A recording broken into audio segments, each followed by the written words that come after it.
Fala aí galera, tudo beleza? Hoje vou falar do Gasline e a diferença entre usar CO2 e HPA nos marcadores. Vamos lá?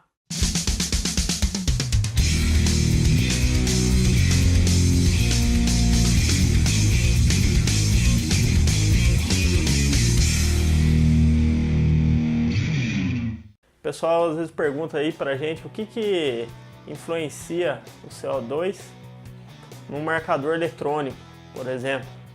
Eu tenho aqui para mostrar para vocês, eu vou falar esse vídeo bem rapidinho, tá pessoal? Só pra gente dar umas dicas aí e o pessoal entender um pouco melhor que está começando.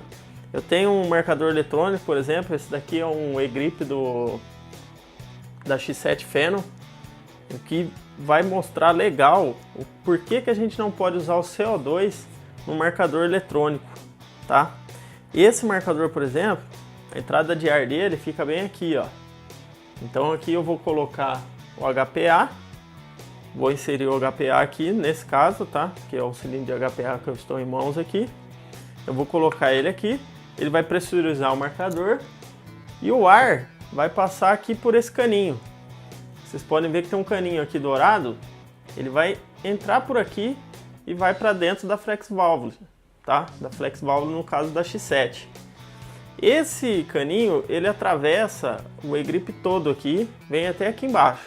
Então, por exemplo, se eu pôr um CO2 aqui, o que vai acontecer? O CO2, dependendo da temperatura, ele dá uma variação.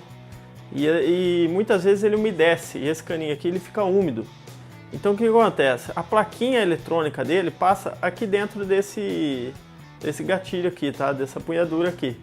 A hora que você pega, coloca o CO2 aqui e dá uns, vamos falar, uns 10, 15 disparos, esse caninho vai gelar. O que pode ocorrer é umedecer a plaquinha aqui dentro e danificar a sua placa eletrônica do marcador, tá? Então não é legal, por isso que a gente fala, não utiliza o CO2 em marcadores eletrônicos.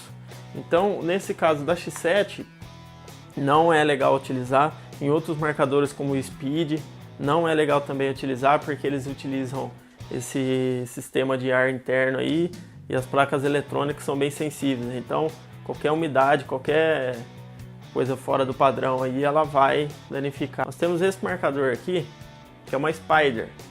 O que vocês podem ver aqui de diferentes? Ela tem esse Gasline aqui que a gente chama, que é esse caninho que vem por fora do marcador, passa totalmente por fora dele, tá? Para alimentar lá o bolt, alimentar a válvula dele, enfim, a parte interna dele do disparo, tá? Então ele vem por fora do marcador e você insere o cilindro aqui. Esse marcador aqui eu consigo jogar com ele no HPA ou no CO2, tá? Ele não tem a placa eletrônica, então é totalmente mecânico, então você pode utilizar tranquilamente o CO2 nele que não vai danificar. Então assim, se eu quiser utilizar um CO2 nesse marcador, tranquilamente vou utilizar, não vai ter erro, não vai ter problema. Num eletrônico já não é legal, não é aconselhável. Tem alguns eletrônicos que o pessoal utiliza o CO2 também, igual a própria X7, tem a X7, a primeira X7, né? Ela tem esse Gasline fora também, tá? Externo no caso. Aí você consegue utilizar o CO2. Não é recomendável da mesma forma. Mesmo ele passando por fora, não é recomendável. Marcador mecânico, tranquilo, pode usar o CO2. Marcador automático, eletrônico, sempre HPA, beleza? Então, eu tenho um marcador que tem um Gasline aqui externo. Eu posso usar o CO2, só tenho o CO2 no momento. Pode utilizar, vai utilizando e assim que você conseguir, troca para HPA que você vai ver que vai ser muito mais vantagem aí tanto em custo, né, para recarga, esse tipo de coisa, quanto para você economizar aí na manutenção. Beleza, pessoal? Valeu!